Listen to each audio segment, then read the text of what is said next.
Gracias por desmañanarse y empezar un poco antes. Vamos a tratar de acabar el material que es muy extenso, lo de ciencia, pero al mismo tiempo sí quiero empezar con la parte de los Mahatmas. Entonces vamos a tener una sesiones de ciencia de 1 hora y 10 minutos y nos pasamos, bueno, descansamos un momento y nos pasamos al arranque de las cartas. Empezamos entonces con la meditación, si les parece. Entonces vamos con la invocación de Radha Bhogal.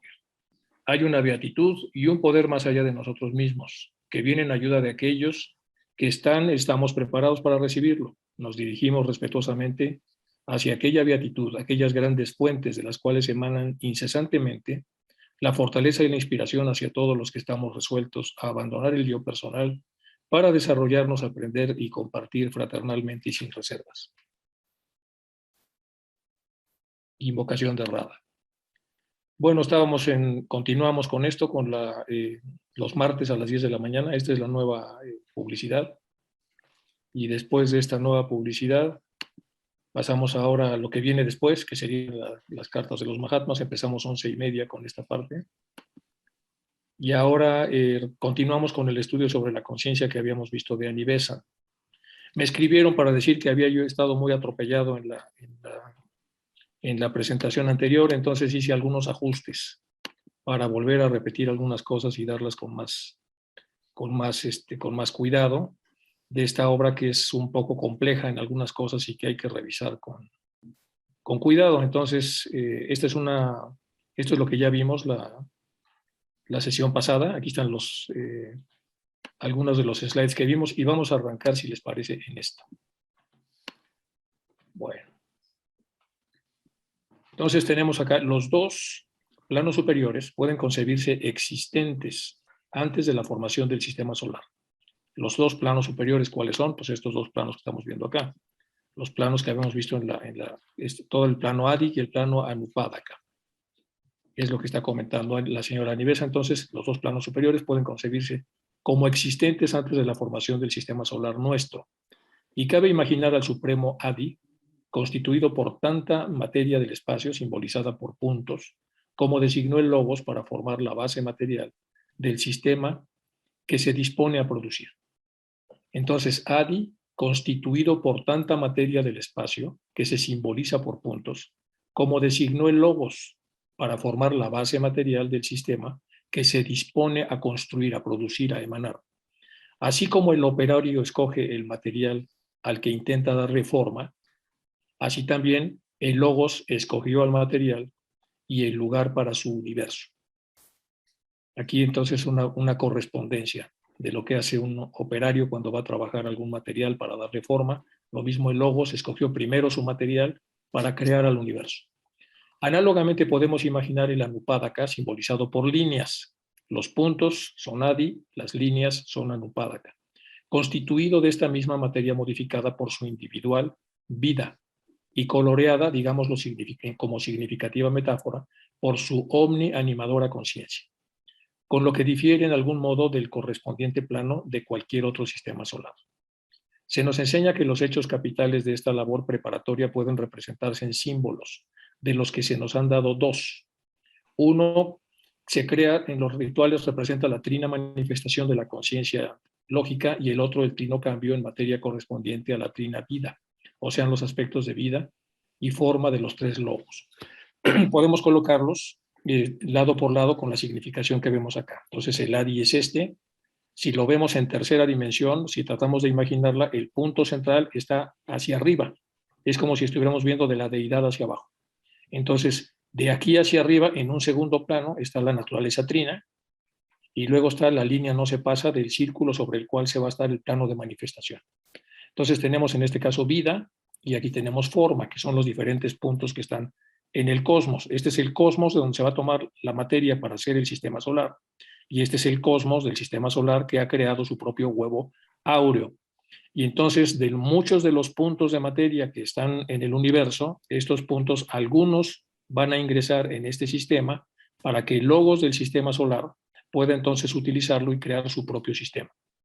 El Anupadaka es una línea, pero en realidad es una sucesión de puntos que se subdividen a sí mismos y se rompen en dos y después en tres y en cuatro, y de esa manera van haciendo una sucesión que en el plano físico nosotros observamos como una línea, pero en realidad es una continuación de puntos que están equidistantes y que dan la apariencia de formar formas, porque los puntos por sí mismos no forman formas, pero estas sí tienen formas. Esto pasa un poco con los lenguajes. En los estudios que hacen los lingüistas, primero están los fonemas, que son puntos, que son todas las letras del alfabeto A, B, A, B, S, o sea, la B no es como B, sino B, S, B, porque las únicas que se pueden pronunciar solas como fonemas son las vocales. Pero en el momento que nosotros juntamos algunos de esos puntos, ahora tenemos morfemas, es decir, líneas. Y ahora sí tenemos B, C, D, E. Y si los morfemas se hacen más grandes, tenemos ya una versión molecular en donde ya tenemos pues, todos los demás niveles que normalmente los lingüistas ven. Digamos que esto se repite en todos los niveles. Esto ya lo habíamos visto. Estoy un poco más rápido porque ya se explicó. Y aquí empecé a hacer algunos esquemas para ver con más calma los temas que vienen más adelante. A este punto acude la pregunta, ¿por qué hay 3 logos? Dice la señora Besa. Aunque se nos presenta aquí una profundísima cuestión metafísica, cuya exposición siquiera inadecuada, también corregí el texto, porque tenía muchos errores. Entonces, aunque aquí se nos presenta una profundísima cuestión metafísica, no una profunda, una profundísima, para poder explicar los 3 logos, cuya exposición siquiera inadecuada, requeriría todo un volumen, o sea, para explicar eso se necesita muchísima tela, debemos señalar la respuesta lo más sucintamente posible, es decir, hay que hacer una reducción con la intención de explicar esto en el entendido de que esto es muy complejo. El análisis de cuanto existe nos conduce a la final generalización que puede expresarse en estos términos. A ver, aquí es donde empieza lo interesante. Si analizamos todo lo que existe en el universo y por lo tanto en el sistema solar, eso nos va a conducir a una generalización que puede expresarse en estos términos. Todo, en el mundo dual, todo puede separarse en 2 cosas, el yo y el no yo, en ser y no ser. Toda cosa separada corresponde al ser o al no ser. Una vez que tenemos la dualidad, o estamos en el ser o estamos en el no ser. Nada hay que no corresponda a una u otra de ambas separaciones. Esta es entonces la generalización que está haciendo para explicar los logos. Ser es vida y conciencia. No ser es materia y forma. Por lo tanto, tenemos aquí una dualidad. Pero lo dual no supone 2 cosas separadas, aisladas y sin enlace. Aquí hay otra clave. No son 2 cosas separadas ni aisladas y sin enlace, sino que existen una continua relación entre ellas, es decir, están atadas. Un incesante vaivén de atracción y repulsión, en que alternativamente se identifican y repudian, y en el que se muestra siempre el cambiante universo. Y habíamos comentado antes que esto es lo que es la entropía, que es un grado de desorden ordenado, es decir, es un grado de desorden dentro de un marco de referencia determinado. Son cosas que pueden variar y variar y variar siempre que no se salgan de un cuadro. Y ese cuadro es como el entorno a través del cual el proceso entrópico puede generar una especie de desorden, pero el orden está en la simetría de ese desorden y en las medias de las divisiones del propio desorden. Entonces, ser es vida y conciencia, que son los puntos. No ser es materia y forma, son los otros puntos. Y aquí tenemos los puntos de energía con conciencia en el punto central, que ya lo habíamos visto. Este punto en el logo solar genera una línea de no se pasa, es decir, un huevo áureo, y a partir del huevo áureo entonces va a empezar a ver esto que lo vamos a explicar un poco más adelante. A partir de la circunferencia, algunos de los puntos de materia del cosmos con K entran al cosmos recién formado y van a ser utilizados entonces como átomos esenciales para la formación del nuevo sistema solar. Y aquí tenemos la resolución del ser y no ser de Taimni, que nos dice que no es un triángulo equilátero, sino es un triángulo isósceles, en donde el primer punto, el primer plano corresponde a Adi, el segundo plano corresponde a Anupádaka y el tercero correspondería a la parte átmica, o según se vea, no importa cómo lo veamos, lo estamos viendo en todos los casos, siempre hay como 3 compartimientos con 3 niveles de diferenciación o con 3 niveles de especialización o con 3 niveles superiores jerárquicos o como se le quiera llamar a este tema. Entonces, si tenemos este triángulo, eso nos enseña que aunque existe una relación entre el punto primero y el punto tercero, porque nunca se pierde la relación directa va con el punto segundo. es decir, el desdoblamiento de la unidad en el segundo nivel implica una relación directa y desde el segundo nivel hay una relación con el tercer nivel. Bueno, eso es más o menos lo que está tratando de explicar en esta parte. Ahora vamos con más detalles. De esta suerte ya no tenemos una dualidad, sino una trinidad. El ser, el no ser y la relación entre ambos. Hay tres cosas. Está de un lado el ser, está del otro lado el no ser y está en medio de ambos la relación entre ambas, la tela del universo, lo que todo lo amarra, lo que todo lo ata, que de hecho es incluso más relevante que los puntos que ata, que estarían diferenciados por el ser y por el no ser. En esta trinidad se resumen todas las cosas y todas las reacciones, tanto actuales como posibles. Y de aquí que tres, ni más ni menos, sea el fundamento de todos los universos en su conjunto y de cada universo en particular. ¿Por qué está contestando así la señora Besant? Porque está respondiendo a esta pregunta. ¿Por qué tres logos? Pues lo está resolviendo de la manera, como dice ella, más sucintamente posible, con esa razón.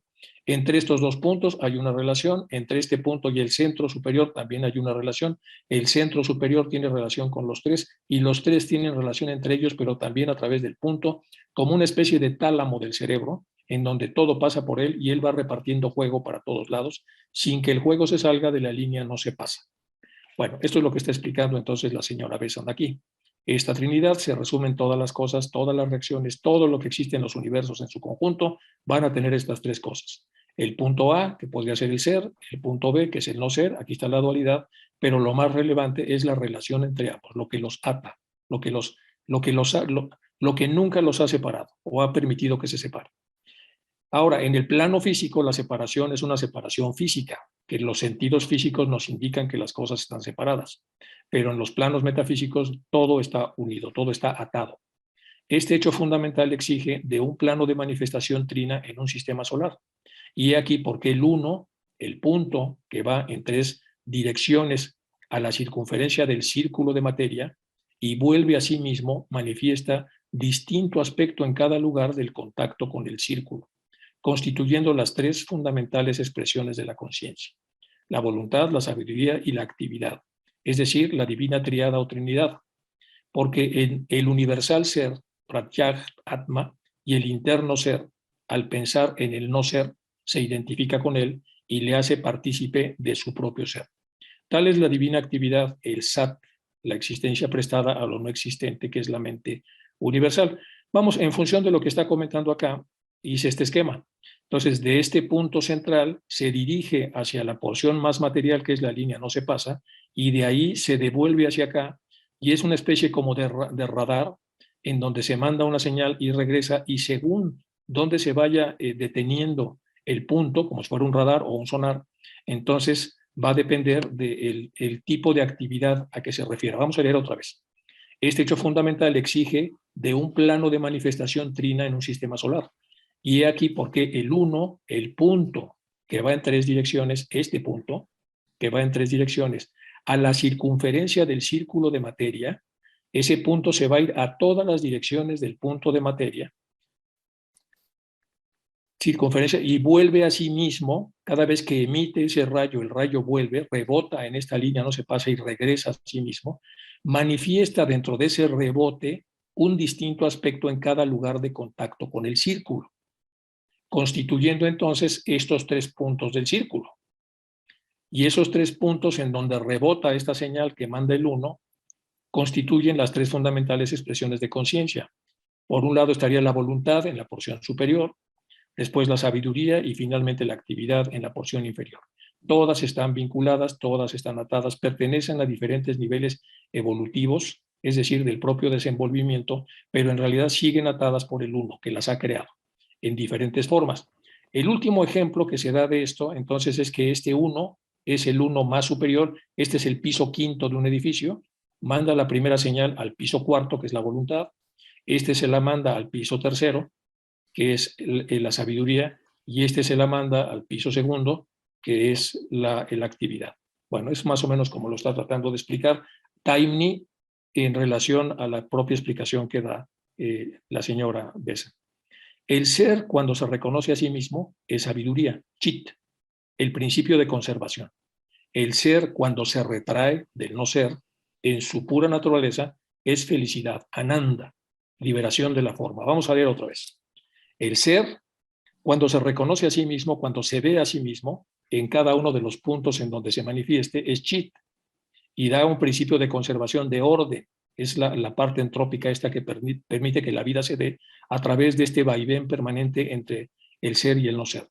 El ser, cuando se retrae del no ser, cuando se aleja del no ser, cuando se elonga en su pura naturaleza, constituye la felicidad o ananda, porque se libera de la forma. Y aquí hay una clave muy interesante. Este vaivén pendular que hay entre el ser y no ser, cuando se trabaja a lo largo de las encarnaciones y se genera un promedio en donde se mueve el péndulo más hacia el ser y menos hacia el no ser, como producto de la propia evolución de las almas, ocurre esto. Entonces el ser, cuando logra retraerse del no ser a través del trabajo intenso en su pura naturaleza, constituye felicidad o ananda, porque al alejarse se va liberando poco a poco de la forma. Entonces aquí tenemos otra clave muy, muy importante. En esta clave se nos dice que el ser es capaz de retraerse del no ser a través del proceso evolutivo. Cuando se retrae lo suficiente, entonces se encuentra lo que es la verdadera felicidad y no el placer. La verdadera felicidad, que se llama Nanda, porque esta está relacionada con la liberación de la forma. Bueno, todo logos en un universo repite esta universal conciencia de ser. Todo logos de un universo repite exactamente lo mismo en lo mayor y en lo menor. En su actividad es la mente creadora, Kriya, correspondiente al Sat universal. Es el Brahma hinduista, es el Espíritu Santo del cristiano, de la sabiduría conservadora del Levante de la razón de Ñaña, del Chit universal, Vishnu. Bueno, esto ya lo habíamos visto la sesión pasada y aquí no hay nada extra que explicar. Vamos con más esquemas. Así aparece en todo el universo tres logos, ya una vez resuelto por qué son tres. Y los tres seres que crean, conservan y destruyen. Es decir, el ser, el no ser y la relación entre ambos, que siempre son tres, pues uno es creador, otro es conservador y otro es destructor. El conservador le toca la sabiduría. Bueno, su universo demostrando cada uno de ellos en su actuación, el universo un aspecto predominante al que se subordinan los otros dos. Vamos a ver otra vez. Entonces, así aparecen en todo el universo los tres logos, los tres seres que crean, conservan y destruyen su universo, demostrando cada uno de ellos su actuación en el universo, un aspecto predominante al que se subordinan los otros dos. Aunque sí, pues cuando se toca crecer, pues el que crea es la parte creadora, que es el primero. Cuando se trata de conservar o de equilibrar, que sería sattva, está este, y cuando se trata de destruir, entonces aparece el último. Entonces cada uno en su momento. Como el día, cuando se crea en la mañana, entonces hay una fuerza creadora muy importante. Cuando se conserva la luz solar, a lo largo del día está el conservador, y cuando empieza a destruirse el día para que aparezca la noche, viene la destrucción, que continúa exactamente con la creación de la parte nocturna, que a su vez se conserva, etc. Entonces, se subordinan los otros dos, aunque siempre presentes. Se están subordinados porque uno es el que predomina según el paso del tiempo. De aquí que al Dios manifestado se le considere como una Trinidad. En la unidad sería lo que HPV comenta como la diferencia entre duración, que ya se ha mencionado muchas veces, y el tiempo. Y el tiempo dice que tiene principio y fin, entonces puede desdoblarse y entenderse así. La duración no tiene principio ni fin, es eterna, y es donde todo está de alguna manera englobado. Estaríamos hablando de aquí. Aquí está la unidad, donde todo está comprendido, y aquí está la Trinidad, que ha salido de sí misma y en donde ya podemos ver fases, porque automáticamente se desdoblan. El enlace de estos tres aspectos o fases de manifestación en sus externos puntos de contacto con el círculo forman el básico triángulo de contacto con la materia. El enlace de estos tres aspectos o fases de manifestación en sus externos puntos de contacto con el círculo, es decir, el triángulo, forman el básico triángulo de contacto con la materia, el cual, con los tres triángulos formados por las líneas trazadas por el punto, constituye el famoso tetraquis, que también ya se ha hablado mucho. Llamada también a veces el cuaternario cósmico, o sean los tres divinos aspectos que en contacto con la materia se disponen a crear. Estos tres aspectos en conjunto son la suprema alma del universo que está por nacer. Esta es una de tantas imágenes que hay sobre el famoso tetraquis que desarrollaron mucho los pitagóricos, y en ese tetraquis pues hay un montón de explicaciones no completas, porque sabemos que no conservamos mucha de la sabiduría de la época pitagórica. Sin embargo, con lo poco que hay y con lo que se ha reconstruido, podemos entender entonces las enormes relaciones. Tenemos todos los puntos equidispuestos y luego tenemos la maraña, la telaraña. Es decir, si tomamos este como punto central, a partir de este punto central se hacen todas las conexiones como si fuera un internet, en donde todos los puntos de una u otra manera van a tener relación directa o indirecta con el punto central. El punto S que está aquí, si se comunica con el punto que está acá y vuelve otra vez a la fuente. Si va de la fuente hacia el E y de la E al T y regresa otra vez a la fuente. Si va hacia el punto del vértice superior del triángulo y vuelve a sí mismo o vuelve a través de este punto, vemos que esta es una comunicación de los elementos que realmente son la parte más compleja de la dispersión del ser y no ser. Lo más complejo y lo más complicado para entender es todo lo que hace, que ata, que une al ser y al no ser, que está resuelto en la famosa tetraquis. ¿Y este tetraquis cómo funciona? Bueno, aquí tenemos un espacio con principio y fin, aquí tenemos el famoso triángulo isósceles con sus 3 niveles, que aquí más o menos empiezan a subdividir en esos 3 niveles, y de este lado tenemos entonces la trinidad, una vez manifestada, y aquí está la unidad, y entonces si lo vemos otra vez, este punto está hacia arriba, aquí nos produce un primer rombo, y después nos produce una serie de triángulos invertidos superiores, muchos triángulos isósceles que podemos ver acá. En general, esta es una maravilla para tratar de explicarla que necesitaríamos entonces toda una clase para poder explicar el famoso tetraquis. Y luego ya las demás formas que los propios pitagóricos hicieron, hasta llegar al duodecaedro y otras que tienen su simbolismo relacionado con la espiritualidad. Bueno, debajo de la forma, ahora nos vamos a la orilla de la línea, no se pasa, de donde están entrando los puntos, que son puntos de materia que poco a poco se irán combinando para hacer las formas. Debajo de la forma, columbramos primeramente los efectos de dichos aspectos según responda a ellos la materia. Todo esto ya lo arreglé, todo el texto. Tales efectos no son debidos al logos de un sistema, sino que son las correspondencias, o sea, relaciones, de la materia universal con los aspectos del ser universal. El aspecto de felicidad o voluntad infunde en la materia la cualidad de inercia. El aspecto de felicidad o de voluntad infunde en la materia la cualidad de inercia, que está más. La fuerza de resistencia, la estabilidad y la quietud. El aspecto de actividad infunde en la materia la responsabilidad a la acción, rajas o movilidad. Y el aspecto de sabiduría da a la materia el ritmo, que es sattva, la vibración y la armonía dentro de límites preestablecidos. Así, preparada pueden ser manifestarse como seres los aspectos de la conciencia del logos. Este rango de vibración, este rango que existe en la parte sátvica de cada ser humano, se da en diferentes cuestiones cuando hacemos el desglose del tiempo en unidades separadas a través de cronos. Entonces, la parte tamásica, que es inercial, poco a poco entonces se va comportando de esta manera. La parte rajásica, que es actividad, se va comportando de esta forma. Y la parte sátvica es un continuo vaivén de repulsión y atracción en donde tenemos un promedio. Sin embargo, cuando estamos rajásicos, es decir, en el arranque de algo, y llegamos a un punto suficientemente grande de ese arranque, a partir de este punto empieza la parte sátvica y tenemos entonces un periodo de estabilidad de 5 años, de 10 años, de 2 años, de 20, de lo que sea. Cuando ese periodo empieza a agotarse, entonces empieza la fuerza tamásica a reducir la parte inercial de este sistema, con lo cual entonces regresa una nueva etapa o ya nos mantenemos en ella durante mucho tiempo.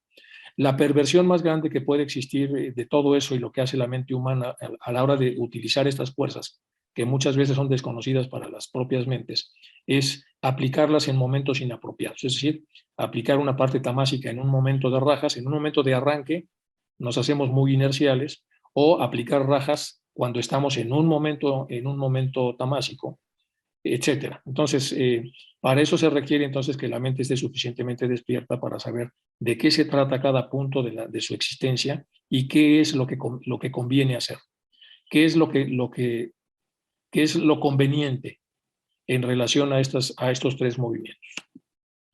Bueno, el logos, aquí hay más esquemas.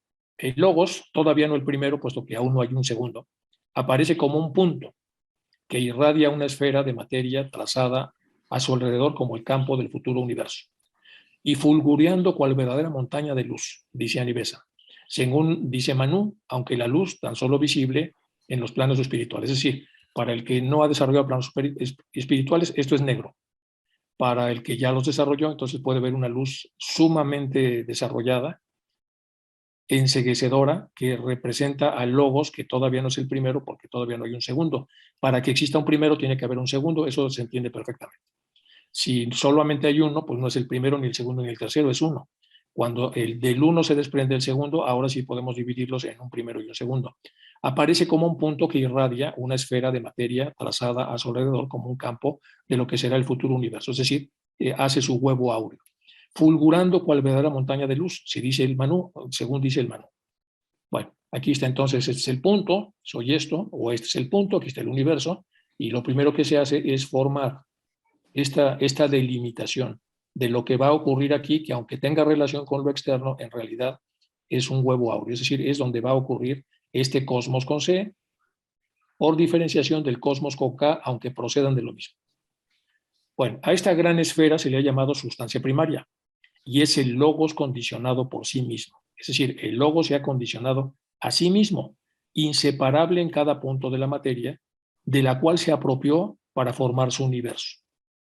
La segunda manifestación se retrae, según tanto, de dicha esfera para construir la voluntad condicionada por sí misma, con objeto de llegar a la actividad creadora.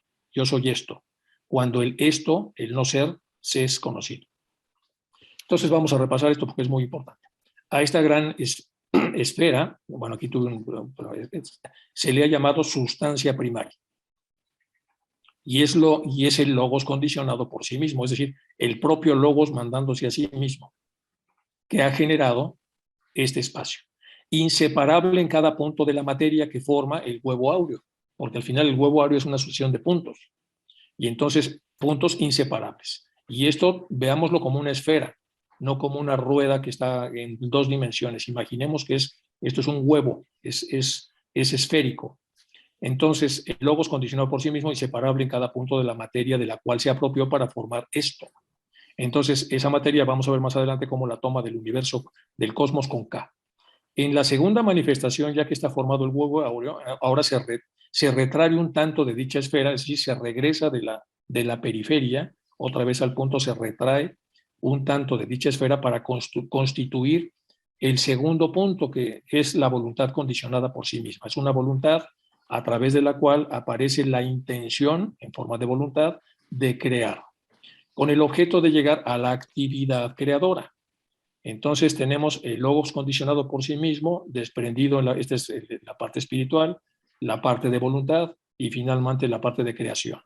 Yo soy esto cuando esto, el no ser, es conocido. Bueno, aquí está el no ser en este sistema, entonces yo soy esto, se proyecta hacia allá y vuelve sobre sí mismo, pero si lo metemos acá, este punto de yo soy esto en realidad está en el centro y esto que es una esfera, entonces está alrededor y entonces se empiezan a emitir rayos en todas direcciones, que ya lo vimos, los rayos vuelven hacia sí mismo y con lo cual se genera entonces el segundo logo solar y de este logo solar entonces está la voluntad, que es la intención, la voluntad es el motor para hacer todo esto y finalmente la actividad.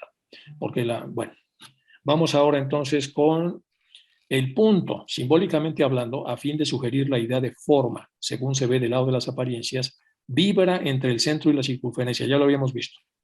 El punto, que es el logos primario para este sistema solar, simbólicamente hablando, se le llama punto, no es un punto, en realidad es una energía que está ahí, a fin de sugerir la idea de forma, según se ve del lado de las apariencias. Por eso dice que en realidad no es un punto, pero hay que verlo así para entenderlo.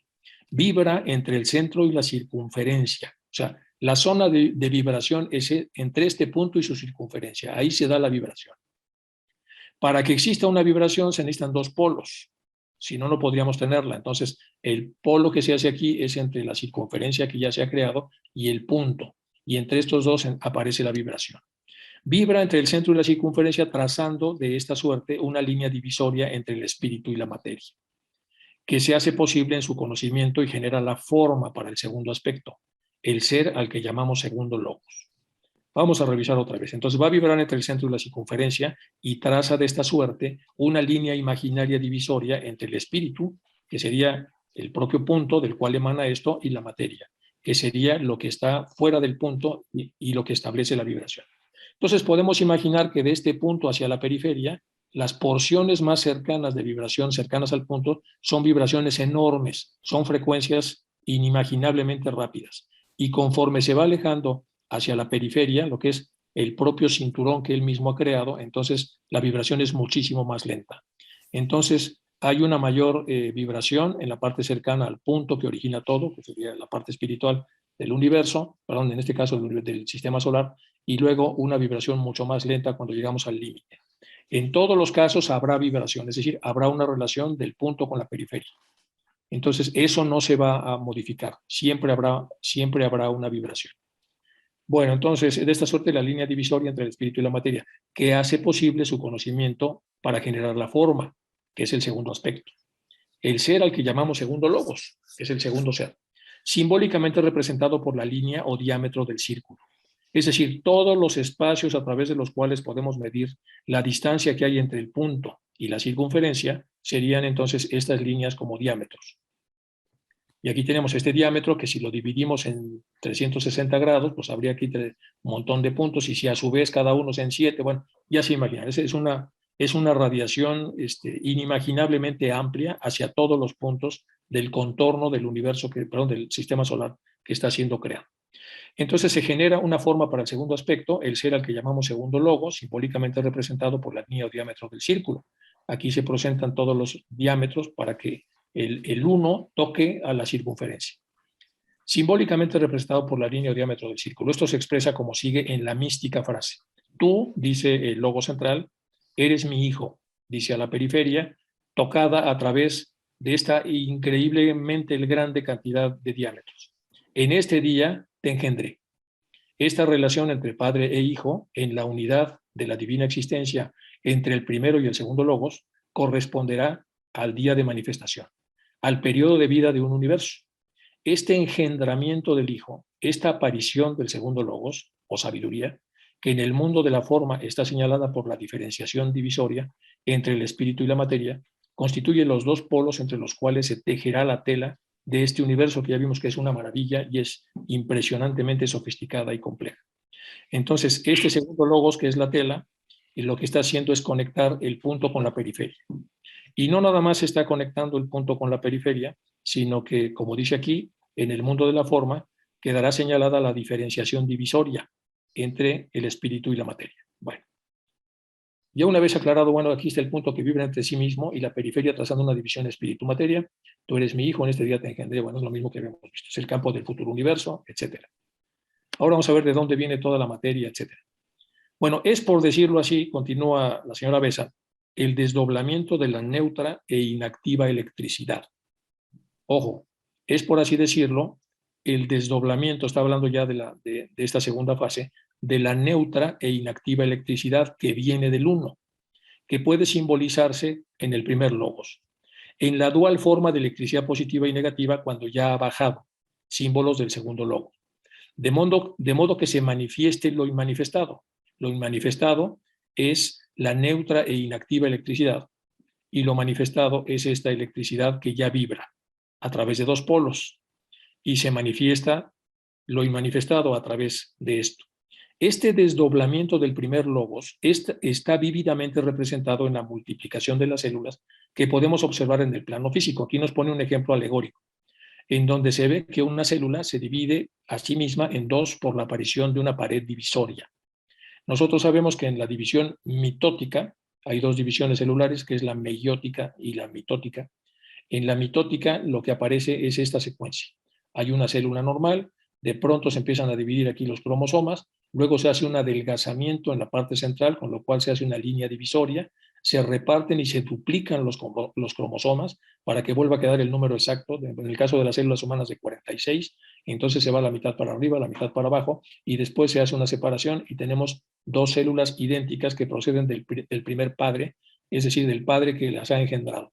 Que cualquiera de estas dos siempre la pregunta es, ¿y cuál de estas dos es la engendrada por el padre? Pues ninguna, porque aquí ha habido una división, las dos son lo mismo, las dos son hijas gemelas de este padre, porque a la hora de dividirse no se puede decir que una esté dividiendo a la otra. Entonces el uno se convierte en dos. Eso es lo que está diciendo acá, que es el mejor ejemplo para poder entender lo que está sucediendo acá. Bueno, entonces ese desdoblamiento del primer logos está vívidamente representado, en la multiplicación de células que podemos observar en el plano físico a través de la división mitótica, que aquí no lo dice, pero pues es esa, en donde se ve que una célula se divide mitóticamente en dos por la aparición de una pared divisoria. La otra división es la meiótica, por si ustedes leen esto o tratan de estudiarlo por su cuenta, no vean la meiosis, vean la mitosis.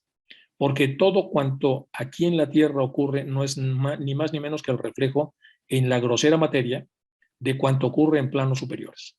Por lo que muchas veces se sirven de muletas a nuestra coja imaginación para podernos explicar estas cosas.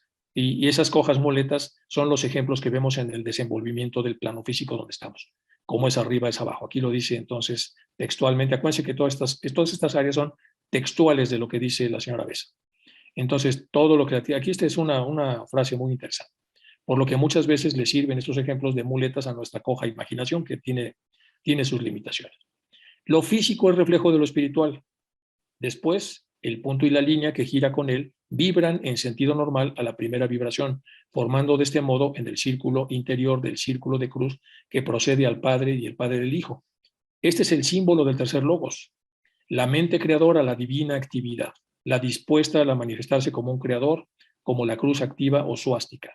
Aunque en el orden del divino desenvolvimiento es el tercer logos el que primero se manifiesta externamente de los dos planos superiores.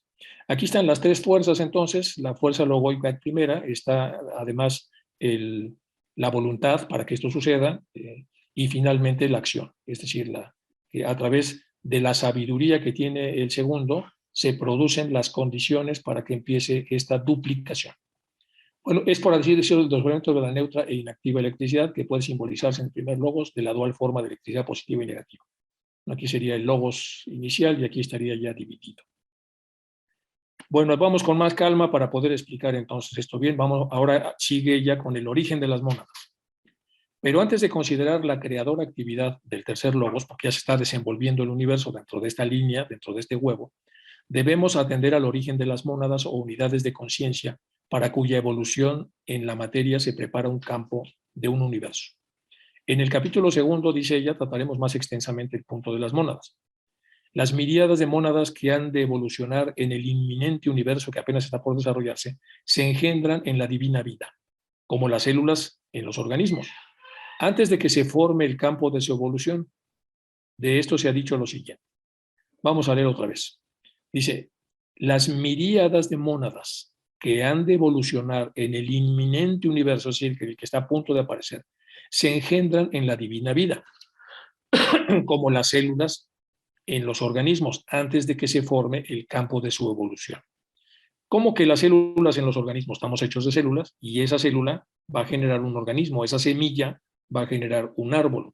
Entonces, las miríadas de mónadas que han de evolucionar en eso que va a empezar, se engendran en la divina vida como células que luego se convertirán en organismos. De esto se ha dicho lo siguiente, aquello quiso, yo multiplicaré y será nacido.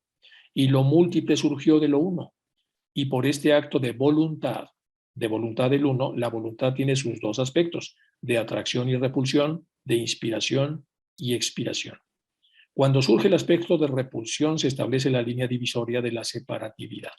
La repulsión sirve entonces para mantener la distancia, entre comillas, porque ya vimos que todo está unido, pero para mantener una separatividad que no es como la que observamos en el plano físico. Aquí faltan verbos, faltan adverbios, adjetivos, para poder explicar esto, pero entendemos que aquí se está refiriendo a una separatividad en donde cada unidad o cada punto no pertenece al mismo huevo del propio punto, pero sí pertenece al huevo general, el cual está dando más o menos sentido. La multiplicación en el uno por obra de la voluntad señala el punto de origen, que es el primer logos, que es pura energía con conciencia. El Señor indiviso, el Padre eterno, la luz eterna, el Dios inmanifestado, las mónadas son las chispas de ese fuego supremo. Si entendemos entonces a este logos como un fuego supremo, pues las mónadas son chispas de él, son fragmentos divinos, por decirlo de alguna manera. Una mónada es un fragmento de la vida divina, la chispa, separada de esta como entidad individual por una película de materia tan sumamente tenue que aunque de forma separada con cada mónada, impide la libre intercomunicación de una vida así reclusa con las vidas análogas que la rodean. Vamos a leer con cuidado esto. Una mónada es un fragmento de vida divina. Ya lo vimos, es una chispa que procede de la gran fogata de la luz eterna. Entonces, una mónada es un fragmento, una chispa.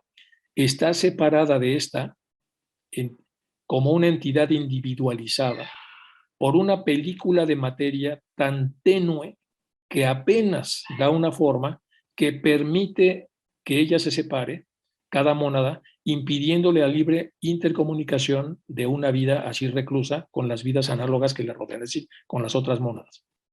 La vida de las mónadas procede del primer logos y tiene por lo tanto el trino aspecto de conciencia en voluntad, sabiduría y actividad. La vida de las mónadas procede del primer logos y tiene por lo tanto ese trino aspecto ahí. Esta vida nace en el segundo plano, el Anupādaka. Esta vida, la de las mónadas, nace en el segundo plano, el Anupādaka. O plano de manifestación. Son las mónadas hijas del Padre, lo mismo que lo es el segundo logos. Aunque más jóvenes y sin que ninguna de sus divinas potencias pueda actuar en materia más densa que la de sus propios planos. Al paso que él, con las edades de evolución tras de sí, esté dispuesto a ejercer sus divinos poderes como primogénito entre muchos hermanos. Aquí están todas las mónadas como si fueran espermatozoides, valga la vulgar comparación, es decir, son muchas, solo que ellas tienen una tenue arquitectura de materia suficientemente fuerte como para darles la individuación, pero es tan tenue que es inimaginablemente tenue. Son casi pura energía como chismas o fragmentos divinos, con una capa bajísima de materia que les permite conservar su individualidad. Bueno, entonces aquí está empezando a hablar de las mónadas. Lo mismo tenemos atracción, cuando está todavía antes de la división. Aquí empieza la repulsión, que es cuando las dos células se separan de sí mismas. Luego viene la división, con la línea divisoria, y finalmente la separación. Y así entonces son lo que hace la voluntad a través de la acción. La voluntad tiene los planos para que esta semilla empiece a engendrar una primera división que a su vez se volverá a partir en 4, en 8, en 12, etcétera, etcétera, hasta que se forma un organismo. Pero no es un organismo común y corriente, es un organismo perfectamente planificado. No es un organismo que dependa al 100% del DNA, estamos hablando del DNA metafísico, estamos hablando de la sabiduría que ha creado y ha depositado sobre un almacén de conocimiento, que son los genes, la posibilidad y las indicaciones para que esto suceda. La mónada como fragmento de vida divina, entonces, están separadas unas de otras como identidades individuales por una película de materia tenue suficientemente para impedir la libre intercomunicación, sin que ninguna de sus divinas potencias pueda actuar de materia más densa que la de sus propios planos, al paso que él, con las edades de evolución tras de sí, está dispuesto a ejercer sus divinos poderes como primogénito entre muchos. Bueno, esto es para tratar de explicar con más detalle lo que estamos viendo aquí. Bueno. Vamos ahora a lo que dice Taimni, ya habíamos visto el aspecto de actividad, el aspecto de sabiduría, y aquí está la parte manásica. La parte de arriba es la mónada, aquí está la parte trina de mónada, y luego aquí aparece entonces desde el Atma, Buddhi, Manas, ya la triada que representa a lo que somos los que estamos dentro de este universo. Aquí está el sistema solar. Entonces, cuando el logo solar inicia su actividad creadora como resultado de su karma personal y fija su atención en la zona del espacio donde tiene que encarnar para dar forma a su universo, es decir, dentro de esta inmensidad, elige un espacio, crea un centro magnético que va a ser el núcleo del círculo infranqueable o círculo no se pasa de su propio universo, es decir, del cosmos con C y de su área de manifestación. Genera su huevo donde va a desenvolverse.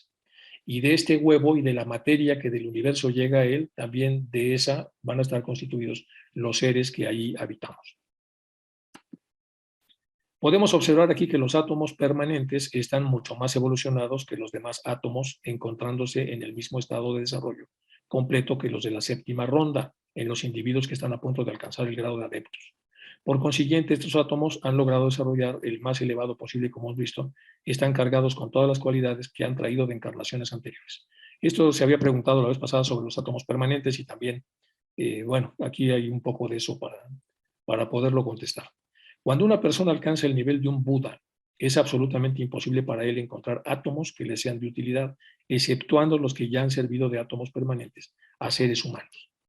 Entonces tenemos aquí la parte física astral, el mental inferior y el causal. Y aquí aparece una serie de dibujos que tomé del ciclo del Renacimiento, en donde lo importante de todo esto es que empecemos a hablar de estos átomos, debido a que todo lo que la materia primigenia que va, a partir de la cual va a crearse el universo, es una materia hecha de átomos.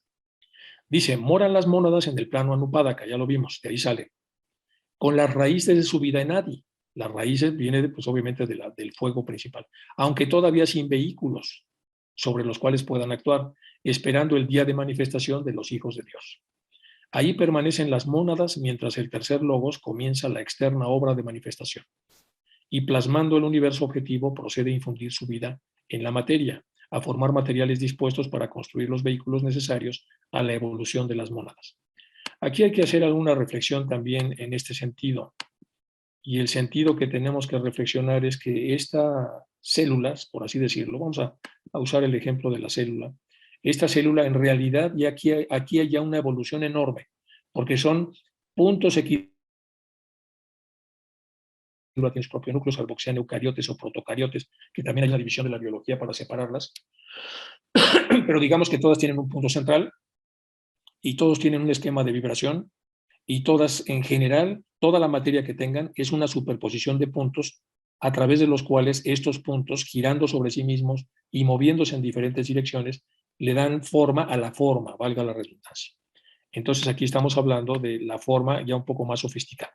Cuando el logo solar inicia su actividad creadora, dice acá, su karma personal fija su atención en la zona del espacio donde tiene que encarnar, crea el universo. Y entonces crea un centro magnético que va a ser el núcleo del círculo infranqueable o círculo no se pasa de su propio sistema solar o su propia área de manifestación. Con lo cual todo lo que entre aquí empieza a desenvolverse a partir de puntos. Entonces, moran las mónadas en el plano Anupádaka, nos explica, con sus raíces de vida en Adi, la porción superior, aunque todavía sin vehículos en los que puedan actuar. Esperando el día de manifestación de los hijos de Dios, ahí permanecen las mónadas mientras el tercer logos comienza a crearlo todo. La obra de manifestación y plasmando el universo objetivo procede a infundir su vida en la materia. Esta parte es alegóricamente bellísima y la representa el diálogo del Timeo. Empieza a hablar como el demiurgo, y además una lógica natural sobre por qué se van creando las cosas que se van creando y por qué las formas de los 4 elementos operan como operan y cómo en la enorme diversidad del ser y no ser aparecen puntos medios. Los puntos medios ayudan un poco a la comunicación de esta tela. Bueno, es una maravilla y siempre es muy recomendable leerla, todo lo que es el diálogo del Timeo. Entonces ahí permanecen las mónadas en el Anupádaka del tercer logos, mientras hasta que el tercer logos empiece la externa obra de manifestación y plasme al universo objetivo, a toda esa sabiduría para que el universo sea formado y pueda infundir su vida en la materia y transformar materiales dispuestos para construir los vehículos necesarios a la evolución de las mónadas. Pero el uno no quedará sumergido en su obra, pues por muy vasta que nos parezca, para él es de poca monta. Es decir, el uno lo ha creado, pero no va a participar de esa obra. Después de llenar el universo entero con una partícula de su ser, que es el ser uno, sigo existiendo en lo esencial y en lo manifestado. Esta maravillosa individualidad no se anonada y tan solo una porción de ella basta para infundir vida en el universo. Así el Logos permanece como una superalma y Dios, esencia de su universo. Vamos a leer otra vez porque es importante. Pero él, el uno, no quedará sumergido en su obra. No se va a sumergir ahí, es un punto del cual emana todo esto. Pues por muy vasta que nos parezca para él, sería de poca monta. Después de llenar el universo entero con todo lo que de él emana, con una partícula de su ser, que es el ser uno, es decir, el sigo existiendo en lo esencial y en lo manifestado a través de las chispas, que ya lo veremos ahora con las mónadas. Esta maravillosa individualidad no se anonada y tan solo una porción de ella basta para infundir vida en este universo. Así el Logos permanece como una superalma y Dios y esencia de su universo. Bueno, aquí tenemos un ejemplo. El plano Adic son las raíces de las mónadas, el plano Anupádaka, donde están morando todas las mónadas ahí guardadas, y en el tercer logo se inicia la obra de manifestación. Se forman los materiales dispuestos para constituir los vehículos necesarios para la evolución de las mónadas, para que las mónadas puedan interpenetrar estos vehículos. Preparación del campo, formación del átomo. Aquí es donde empieza lo interesante. El tercer logos, la mente universal, comienza su actividad creadora operando en la materia atraída de todos los puntos del infinito espacio para la construcción de nuestro sistema solar. Es decir, va a tomar de la materia que ya está en el cosmos con K, alguna materia que va a entrar en este cosmos con C, es decir, en este sistema. Esta materia existe en el espacio en modalidades que desconocemos, pero evidentemente está ya plasmada para las necesidades de varios sistemas. Es decir, es una materia ad hoc para formar parte de los futuros sistemas solares. Nos enseñó HPV, dice la señora Besant, que los subplanos atómicos de nuestros planos constituyen el primer plano cósmico, o sea, el ínfimo. Si consideramos los átomos de este plano cósmico simbolizados por una nota musical, los átomos formados por el tercer logos podrían simbolizarse por los tonos menores de dicha nota. Lo que parece claro es que están estrechamente relacionados con sus correspondientes átomos de espacio, es decir, de donde procedieron, aunque no idénticos a ellos en su presente forma. Entonces, hay una diferenciación de los átomos que provienen del universo cuando entran en el sistema solar, que los hace no idénticos, los hace análogos, similares, casi idénticos, pero no idénticos. Esto también tiene una clave que luego vamos a tratar de especificar. No idénticos porque no pueden los átomos aparentemente ocupar un mismo espacio-tiempo simultáneamente dentro de un mismo plano de manifestación o dentro de un mismo espacio-tiempo. Es decir, durante un mismo, bueno, ya lo veremos con más cómo lo ven los físicos cuánticos esto. Por lo tanto, entonces no pueden ser idénticos, pero sí pueden ser sumamente análogos. Es decir, una analogía enormemente análoga, valga la redundancia, pero no suficiente como para ser idéntica. Pero los 7 tipos de materia de que se forman nuestros átomos están ya en la materia atraída del espacio para constituir el sistema solar y finitamente revierten de nuevo a ellos. Blavatsky alude a la sucesiva sextuple división de átomos de cada vez más inferior grado cuando dice: el unitario átomo cósmico se divide en 7 átomos en el plano de materia. Cada uno de estos átomos se convierte en un centro de energía. El mismo átomo cósmico se despliega en el plano espiritual en 7 rayos, que no obstante su estrecha relación se mantienen separados hasta el fin del kalpa, es decir, del periodo de tiempo en el que deban existir. Estos son los tonos menores, los acordes menores del piano a los que está haciendo referencia la señora Blavatsky. Entonces, simbolizados por una nota musical, los átomos formados por el tercer logo podrían simbolizarse por tonos menores.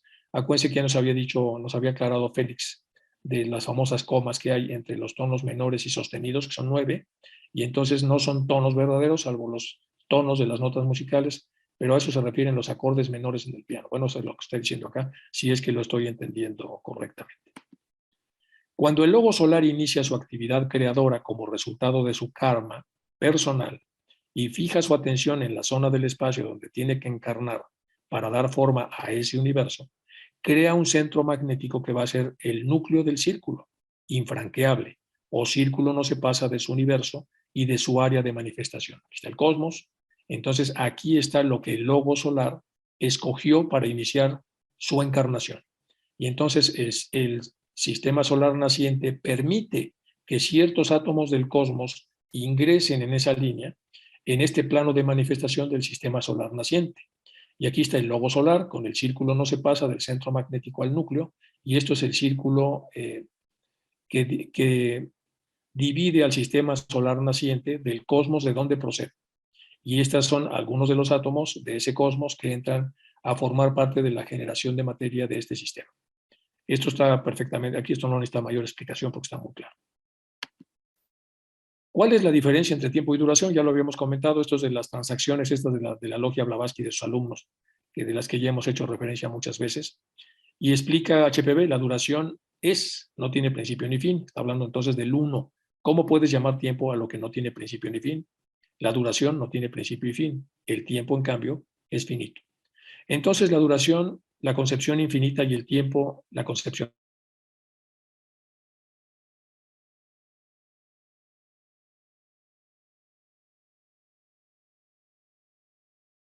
parece que es otra definición de duración asociada al tiempo. O como tú dices, Uno es algo dentro del tiempo y el espacio, mientras que el otro está fuera de ambos.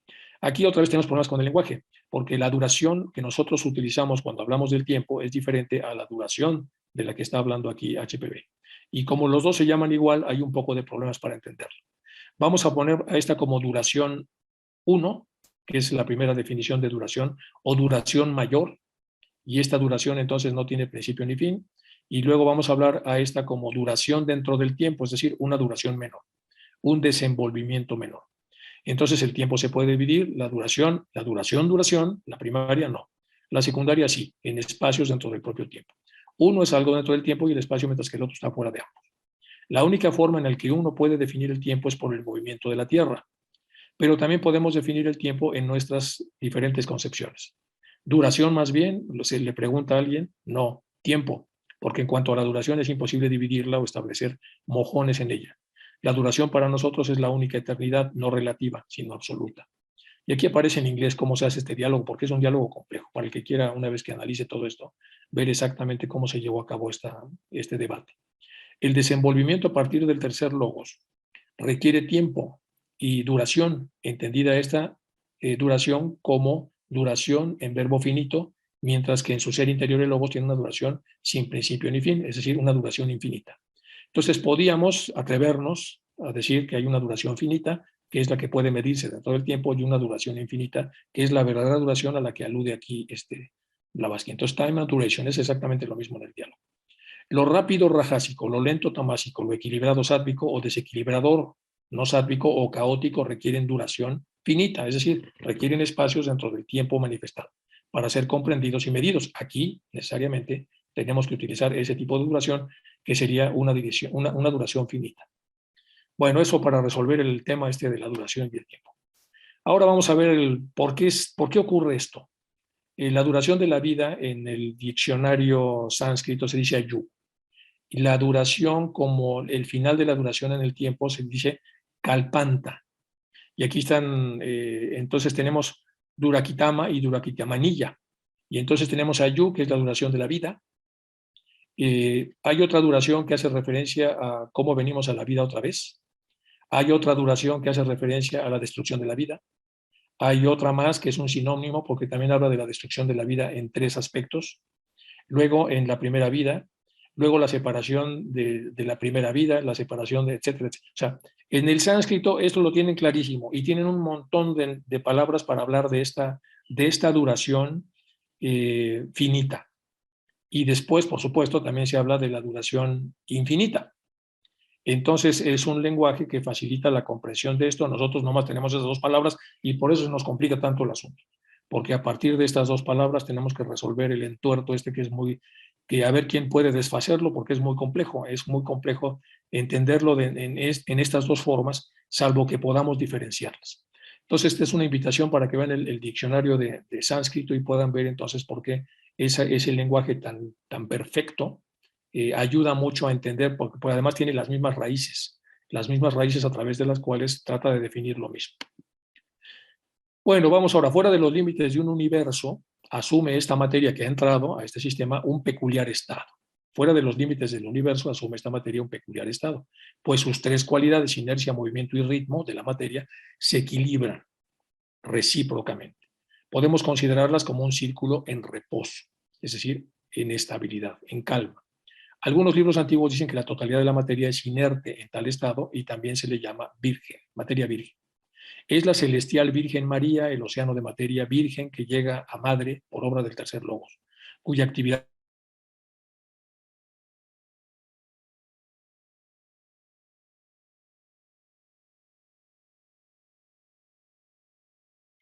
vida es movimiento. Y la vida del logo solar, su aliento como poéticamente se le llama, al tocar esta aquiescente materia, transmuta las cualidades en condición de equilibrio inestable. Otra vez, lo que se ha llamado, habíamos visto, la entropía, y por lo tanto, de continuo movimiento recíproco. Durante la vida de un universo, la materia está siempre en condición de incesante movimiento interno. Sobre el particular dice HPV, Fohat endurece y esparce a sus 7 hermanos, y vivifica eléctricamente y separa los átomos de plasma primordial o de materia pregenésica. Entonces aquí tenemos para el átomo, que es como la formación de un universo chiquito, el sistema solar, que es un universo un poco más grandote, y una constelación, que es un universo también más grande, y lo que sería ya el cosmos con K, es decir, el universo que conocemos, que es todavía más grande, pero al final estamos hablando de condiciones bastante análogas. Entonces, en la primera se fija el límite en el que vibrará la animante vida de logos en el átomo.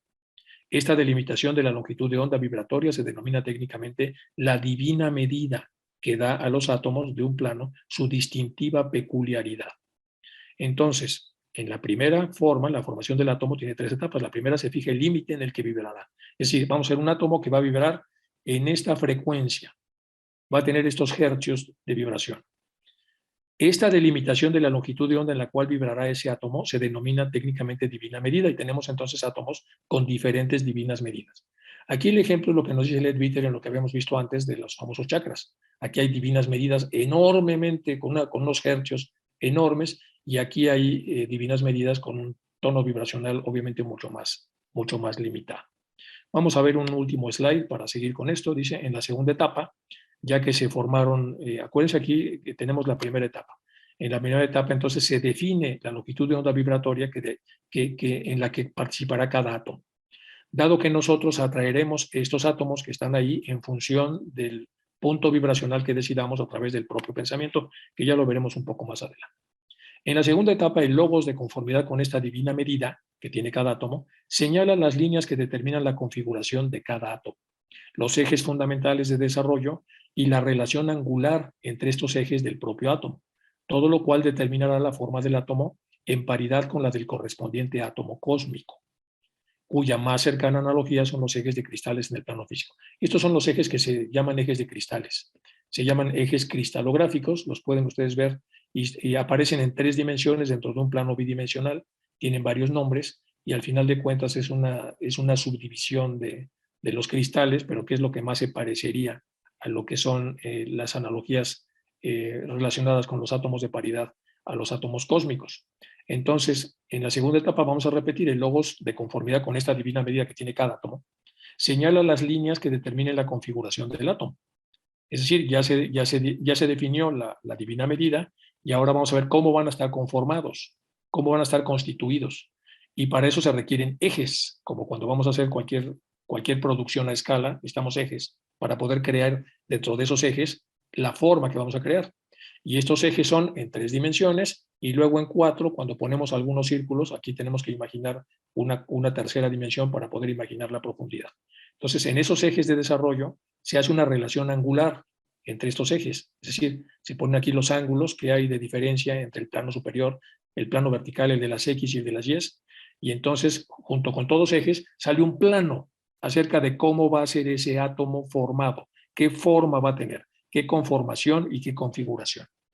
En la tercera etapa se determina la forma de la superficie o pared del átomo, midiendo la vibración y la recíproca relación angular de los ejes del desenvolvimiento. Los ejes son estos, del desenvolvimiento. ¿Cómo se va a mover la animante vida? Sus ejes de desenvolvimiento y su pared o superficie claustral, porque está enclaustrado dentro de ese sistema. Ese claustro, que también es como un huevo, por así decirlo, entonces es lo que mantiene unidos los aspectos intraatómicos. Entonces, en esta tercera etapa se determina la forma de la superficie. Ya tenemos 3 cosas para entender al átomo. Es su animante vida, sus ejes de desenvolvimiento y su pared o superficie claustral, del claustro. El tercer logos, el que está creando todo, crea 5 clases de dichos átomos cuyas 5 distintivas medidas divinas, entrañan 5 vibraciones diferentes y cada clase constituye la base material de un plano. Acuérdense que esto se llama divina medida. Y entonces se han creado estos 5. No obstante su diversidad de objetos, cada plano tiene su fundamental tipo de átomo, al que en el último término pueden reducirse todos los objetos de cada plano. Y aquí los tenemos todos, más o menos. Entonces los 5 primeros se parecen mucho a la clase que vimos de Leadbeater, que estarían los 5 hasta acá. Y aquí damos un salto cuántico enorme porque estos dos ya son palabras mayores. Pero digamos que de aquí hacia atrás se ve una evolución interesante, importante, y en los 2 últimos ya la multiplicación del propio vórtice y la frecuencia con la que se vibra es enorme. Entonces ahí pueden reducirse todos los objetos del mismo plano. Bueno, hasta aquí llegamos. Me voy mucho más lento, ya corregí el texto, y entonces dentro de esa manera más lenta de explicarlo, yo creo que habrá menos dudas respecto a cómo va tratando de explicarnos la generación del sistema solar Annie Besant en su libro de la conciencia, debido a que más adelante, más allá de los átomos, pues tendrán más explicaciones hasta que lleguemos al aspecto central de esta obra que tiene que ver con la conciencia. Bueno, nos vamos a quedar hasta acá. Y la próxima continuamos aquí ya en Espíritu Materia como series de puntos. También ya les hice más esquemas acá para poder entender cómo funciona este asunto. Entonces, la próxima sesión entramos aquí en Espíritu Materia. Bueno, voy a dejar de compartir para poder pasar a la zona de preguntas.